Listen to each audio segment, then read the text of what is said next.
বছর একটা করে সার বাছুর হোক আর হোক বকন হোক ওইটাই লাভ, বছরে আচ্ছা। বাছুরে একটা লাভ। আচ্ছা, না দুধ তো দেখলেন, সেটা দুধটা দোয়ানো ভালো। দোয়ানো আমরাও দেখলাম, হ্যাঁ কিন্তু আসলে দুধ দেখে কি একটা গরুর জাত মান নির্ণয় করা যায়? হ্যাঁ, দুধ বা বাছুর দিয়ে তো দোয়াল গরুর একটাই কারণ দুধ আর হলে বাছুর, আচ্ছা এটাই আর আচ্ছা কি। আচ্ছা, মাহবুব ভাই মনে হয় লোক আছে, মাহবুব ভাই যাইতে পারেন। আমরা একটু আচ্ছা, গাড়ি উঠে দিতে হবে, আমরা একটু ছোট করে কথা বলবো। যেটা হচ্ছে যে গরু লালন পালন করে কি একটা সংসারে স্বাবলম্বী হওয়া সম্ভব? হ্যাঁ সম্ভব।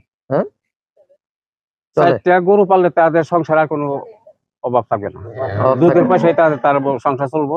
আর ওই বছরে 4টা বাছুর হবে, বাছুর থাকবো লাভে। আচ্ছা, আমরা কিন্তু এই গরুটা দেখার জন্য পরে আপনার বাড়িতে যাব, হ্যাঁ যাবেন, অসুবিধা নেই। দাওয়াত দেবেন না? হ্যাঁ হ্যাঁ, 100 বার আজকে চলেন আমাদের সাথে। না, পরে যাব, কারণ পরে দেখতে যাব যে হ্যাঁ এখানে যে অসুবিধা দুধটুকু নেই, পেলেন আপনি, অসুবিধা নেই। তার থেকে বেশি হলো না কম হলো সেটা আমরা পরে যা দেখবো। হ্যাঁ ঠিক আছে।